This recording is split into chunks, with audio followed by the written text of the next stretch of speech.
Welcome back to another Kray video. Please subscribe to our YouTube channel so you don't miss any videos. And for people really into the Krays, join our private Facebook group, Krays Crime Lords of London, where you will find stuff probably unavailable anywhere else. We're an established group with a large membership, and best of all, we're friendly. The link is in the YouTube description section.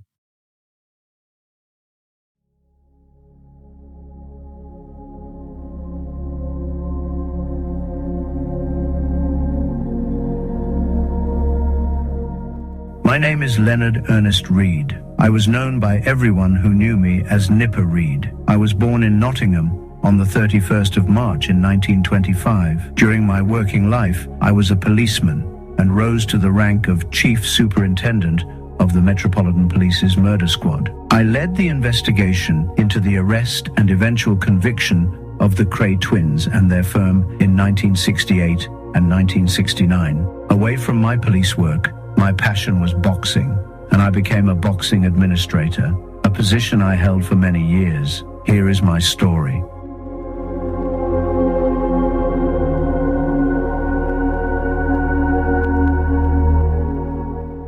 In my time at Scotland Yard, aides were officers or staff assisting senior command, particularly in the Criminal Investigation Department, CID. This support staff included a mix of clerical staff, specialist officers, and junior detectives. Aides were considered to be the lowest of the low in the CID hierarchy, and really, we were encouraged to dress as we wished, provided that we didn't look like policemen. There was no clothing allowance, and so we wore our everyday clothes. At the time, I had a rather dashing green shooting jacket and a pair of corduroy trousers. It was outrageous for the time, but it went unremarked by the bosses. Not so if you were a CID officer proper. They almost had a regimental uniform of suit, trench coat, and trilby hat. Peter Beveridge, one of the Big Five, was the detective chief superintendent at Paddington at the time, and he insisted on his men wearing hats. This was epitomized by the picture of Beveridge raising his hat to Mrs. Florence Ransom in Holborn as he arrested her for the murders of Mrs. Dorothy Fisher, her daughter Frida, and her maid Charlotte Saunders.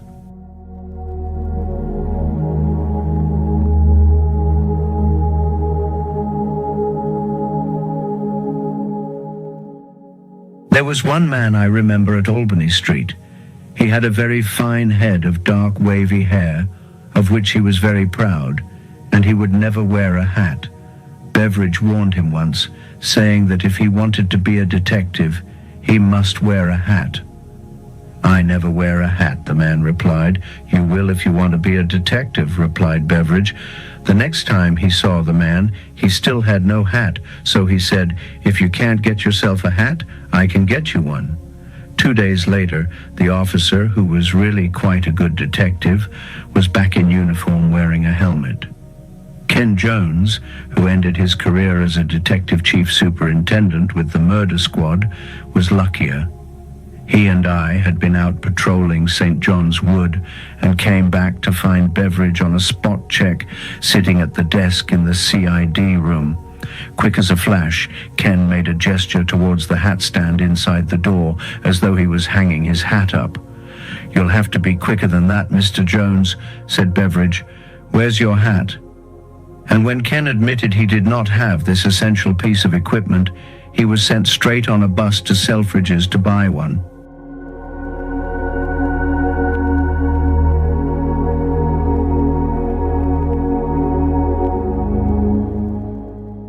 Meanwhile, as an aide, my social and sporting life was suffering. Then there were fewer opportunities for time away from duties. This applied particularly to the CID and even more to the lowest in the pecking order, the aide. The life of an aide was one of continual patrolling of the streets for lengthy periods, keeping observation on premises from exposed positions in all kinds of weather, standing by waiting to be sent on what was often a fruitless errand, and trying to keep up an arrest record that would impress senior officers. This meant giving up all semblance of a social life so the maximum possible time could be given over to the job. There was no reporting sick for anything that required less than a spell in hospital, and much to my huge disappointment, there was no real time for sport, except darts, cards and snooker, none of which was I interested in. There were boards and tables in almost all police canteens, and senior CID officers could be seen screwing the cue ball back onto the black or 15-2ing during most meal breaks. Nor was there any question of overtime for aides. If you wanted to get into the CID proper, and that was the hope of all aides, you also knew that if anyone was going to be inconvenienced, it would be you.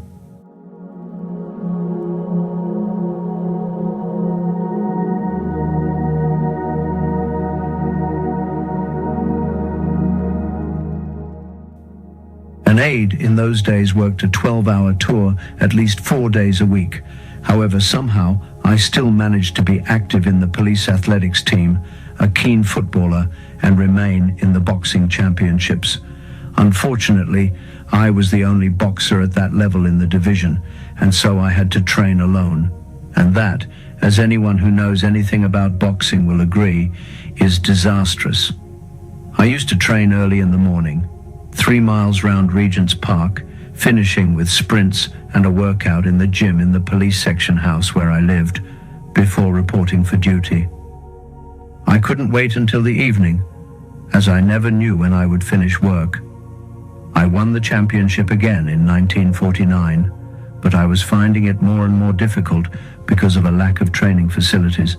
I was also playing regularly for the station football team as well as for the division, but this meant that invariably I had to work a split shift, coming on in the morning, taking the afternoon off, and reporting back for duty in the evening. It all blew up one afternoon when I asked the first-class sergeant to be allowed to play in an important match. He was a man weighing about 18 stone, keen on a pint and cribbage. What he was not keen on was my taking the afternoon off. "It's about time you made your mind up, Nipper," he said. "Do you want to be a professional footballer or a CID officer?" I was young and perhaps a bit cheeky. Well, really, I'd prefer to be a professional footballer, but as there's no hope of that, I think I'd rather be a detective.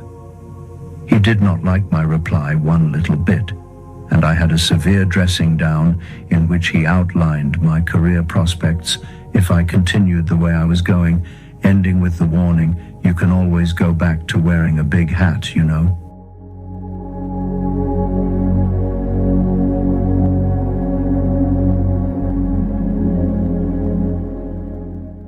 Fortunately for me, he moved soon afterwards, and I kept playing football. Boxing was a different matter. I could no longer give it the systematic and disciplined training needed. One problem was that even without me, Martin insisted on keeping up the patrols. And one afternoon, he tackled a man leaving a derelict building, who turned on him and beat him up with a 3-foot piece of wood. It was not until the man was arrested a few days later that it was discovered he had already done time for the manslaughter of a prison officer. He could not face another stretch and hanged himself whilst on remand. Nevertheless, I felt very badly about Martin. Eventually, the time came for me to appear before the selection board, which would confirm me as a fully fledged detective constable. We candidates all sat together outside the interview room, chatting and waiting for the fearful summons before the board. One of my colleagues said, "Nipper, if I don't get through this today, I'm going to pack it in and go back into uniform and take my chances." He did fail, and he kept his promise. Later, he became Sir Stanley Bailey, Chief Constable of Northumberland, and is now one of Her Majesty's Inspectors of Constabulary.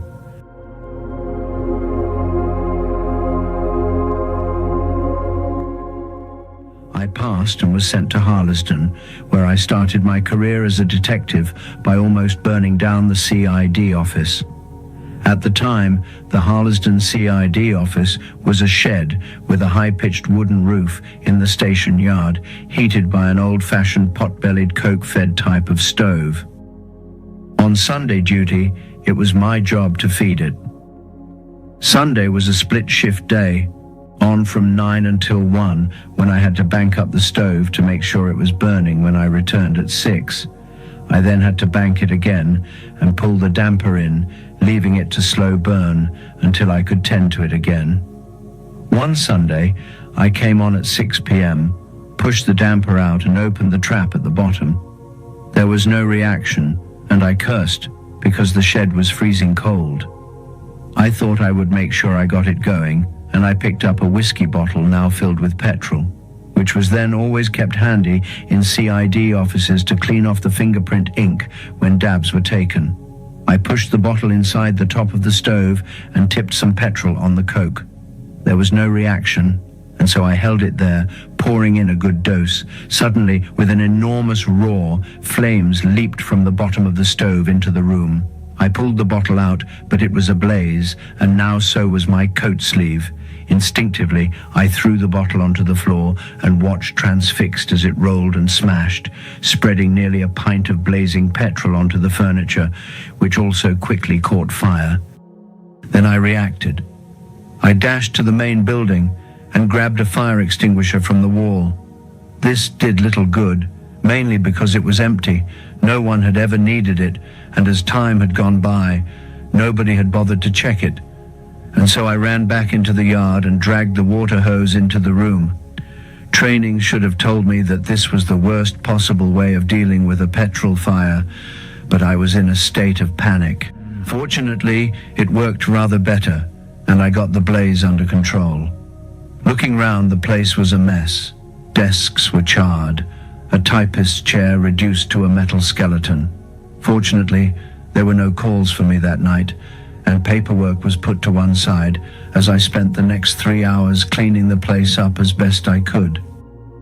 Next day, I confessed to the rest of my colleagues who had a whip round, and with one of them, Bill Britton, I had to go to a second-hand shop down the Harlesden Road to replace the typist's chair. It was a good example of pulling together. General orders, the big black book which controlled and authorized every minute of an officer's life from getting married to receiving a pension, had been completely ignored. By the book I should have called the fire brigade, but I never reported the fire, and although I spoke informally to the station sergeant, it can never have been discovered because otherwise I would have been on a report. The station sergeant agreed to do nothing about the empty fire extinguisher and let someone else discover it was out of use. The only one who suffered was the CID typist, who did not like the replacement chair I had obtained from the second-hand shop, and who could not understand where her proper chair had gone to and why she had to have such an uncomfortable replacement.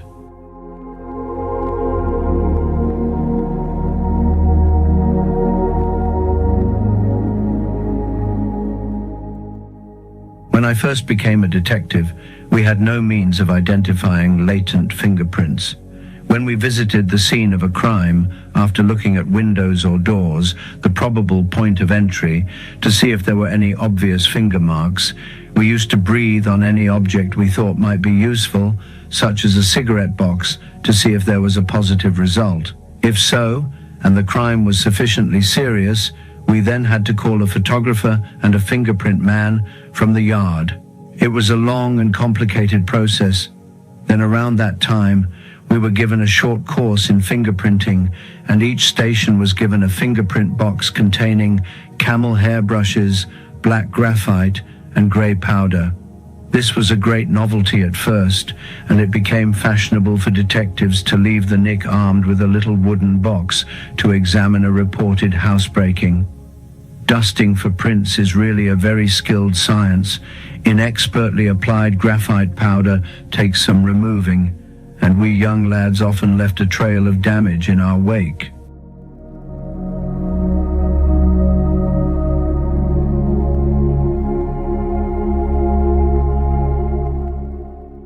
One officer who qualified as a fingerprint man was Arthur Myson, who wore his very dark hair in the fashion of a centre forward, smarmed back with a parting straight down the middle. He had reached his ceiling as a detective sergeant second class and was proud of his new qualification. One day, he went to a housebreaking in the Bayswater Road and began patiently and very professionally to dust all the windows and doors. He was followed round by the householder, an obviously well-to-do gentleman who persisted in asking questions about when the burglars would be apprehended and when he would get his property back. It got to the point that he was telling Arthur where to dust, and when there was no reaction or compliance with his instructions, he became more persistent. "Look there, officer, I'm sure that's a print on the window." Arthur went along with this for a while until he could stand no more. He put down his camel hairbrush and said, "Look, sir, I was chosen by the commissioner to attend a course which has qualified me as an expert in identifying latent fingerprints. Now, this being so, I would be grateful if you would allow me to employ this expertise. Now, I would not presume for one moment to tell you how to do your job. What is your work, incidentally?" The man replied that, as a matter of fact, he was a shipbroker. "Yes," said Arthur. "Well, there we are. You can probably go down to the dock, look at a ship and say, right, break it here and break it there. Now that's your job, so please don't tell me how to do mine."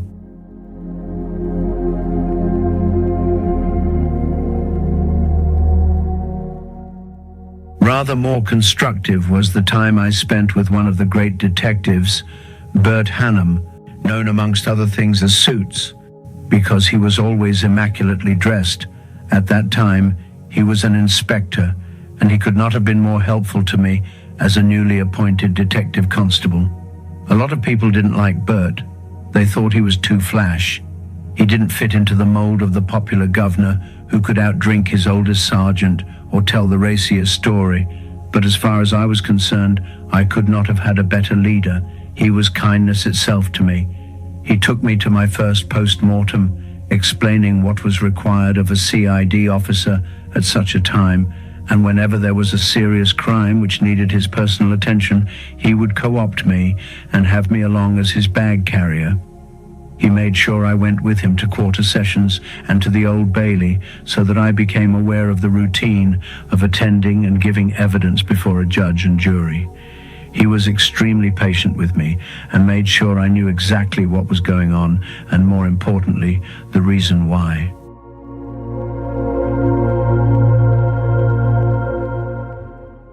He was an actor and a poser, and wearing his wonderfully well-fitting suits, he looked more like a banker at a time when Ernie Millen, on his appointment as head of the flying squad, had been photographed on the beach wearing flannel trousers and braces. To see Hannum giving evidence was an education.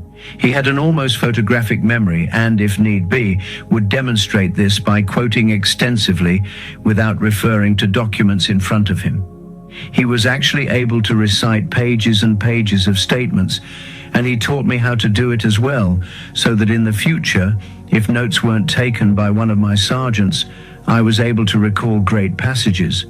It wasn't a question of being selective. You wrote down what you remembered, and Hannum was brilliant at this. The other thing he had was an ability, in one sentence, to create a situation which made things seem very sinister and totally detrimental to the defense. But he did this in such a way that there could be no grounds for a retrial.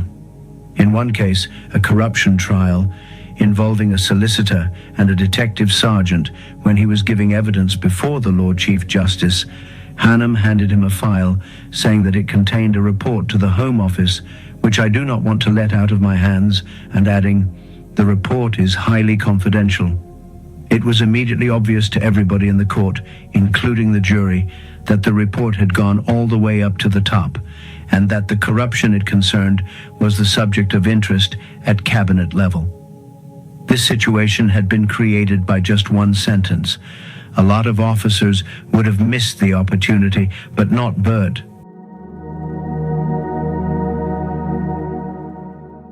Perhaps his greatest success was when he had been promoted and had joined the murder squad. It followed his investigation of the towpath murder of 18-year-old Barbara Songhurst, who was stabbed on the towpath at Teddington at the end of May 1953. She had gone cycling with her friend Christine Reed, whose body was found a week later. She had been raped and stabbed. A witness said he remembered seeing a man riding a woman's bike along the towpath late on the night of the girl's disappearance. One problem for Bert was that he could not find the murder weapon, thought to be an axe. In his usual flamboyant way, he therefore announced that he intended to dam part of the Thames. Despite cries from certain quarters that this was impossible, he went ahead and did it, but he did not find the weapon. Then, on the 17th of June, a labourer, Alfred Whiteway, arrested for assault and the rape of a 14-year-old girl, was driven to Kingston Police Station sitting in the rear of the police car. The next day, a constable found an axe under the car's rear seat, but foolishly took it home and used it for chopping wood. It was almost a month before he realized its importance and then handed it to a colleague. The axe exactly fitted an injury in Christine Reed's skull. Whiteway was questioned by Hannam on and off over a period of 6 weeks, finally saying, "It's all up. You know bloody well I done it. I'm mental." At his trial, he alleged that Bert had fabricated his confession, a claim which the trial judge, Mr. Justice Hilbrey, dismissed almost contemptuously. "Look at the statement," he told the jury. "Do you think that an experienced novelist, a writer of fiction, could have done much better than that? It is said to have been done by a police officer." Thank you for listening. That's all for this edition. I'll see you in the next one soon.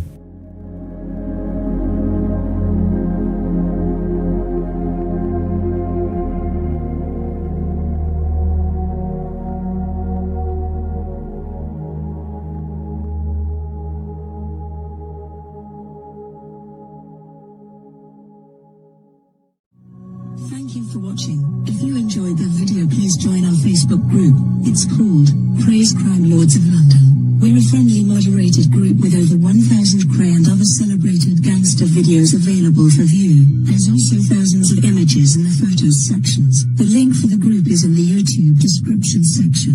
I hope we see you there soon. Leave a like and subscribe.